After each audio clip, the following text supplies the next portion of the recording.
Indeed, and of course, it all comes back to the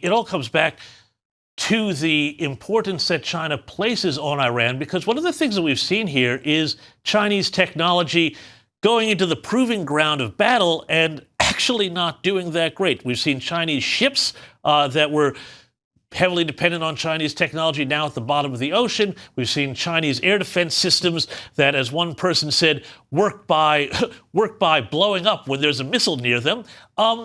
Is this showing that the Chinese military may be a bit more of a paper tiger than we had thought or feared? Yeah, yes, absolutely. And I think this is a big concern for Beijing. Let's remember, Beijing gave to Iran their most advanced air defense systems, highly touted. They didn't end up doing anything. They didn't shoot down a single American or Israeli plane, and they were destroyed by the air forces. There are intelligence systems that China has set up in Iran that didn't work. And this to me is reminiscent of what happened during the Cold War back in 1982. The Israeli Air Force and the then Syrian Air Force squared off above Lebanon that year. The Israelis were flying American F-15s, and the Syrians were flying MiG-25s. The Israelis won that air war by shooting down 82 MiGs without suffering a single casualty. Yes, the pilot training was key, but the technology was important as well.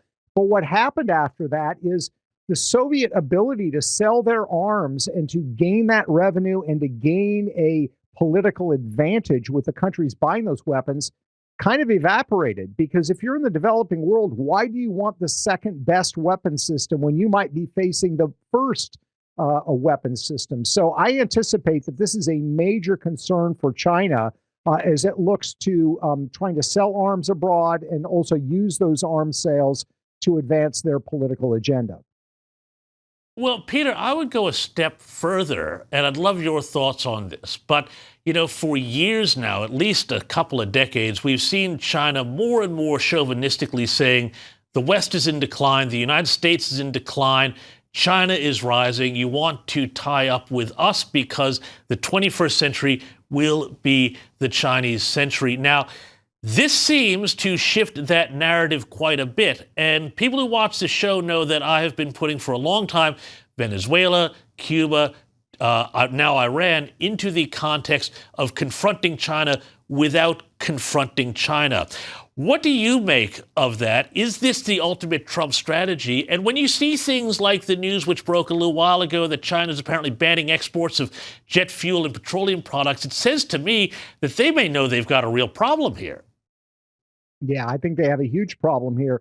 Just look at the competition that's taking place in artificial intelligence right now. And you would wonder, what does this have to do with Venezuela and Iran? Actually, a fair amount, because the two big tech infrastructure companies for China that are central to the AI race for them are Huawei and ZTE.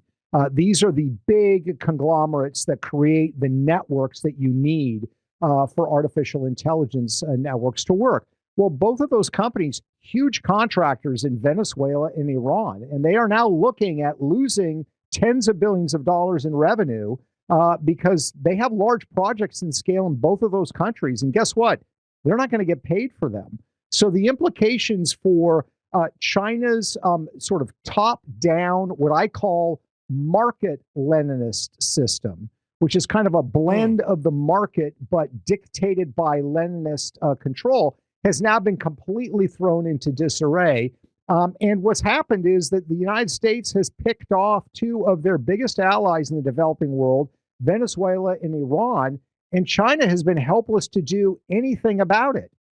Any thought that they had of retaking Taiwan, for example, they now face the dilemma that the United States is in firm control of the Straits of Hormuz, and between 40 and 50% of all of China's energy, whether it comes from Iran, whether it comes from Saudi Arabia, goes through the Straits of Hormuz. So you could have a scenario where China decides to attack Taiwan, and the United States says, guess what? No oil from this region is going to China, and then they are in deep, deep trouble. So The amount of leverage that Donald Trump now has over China going into what is supposed to be a meeting between these two presidents, not too far away. The entire equation, I think, of that conversation has shifted to Trump's advantage. Do you think, though, just coming out of that meeting, we know that Trump is a great deal maker, that he's transactional as well as principled for America. Do you see some sort of rapprochement, maybe some sort of détente with China saying, maybe we've bitten off more than we can chew. We need to, both sides, calm this down? Well, I think that's going to be China's line. I'm skeptical about negotiated solutions with China because they don't honor them.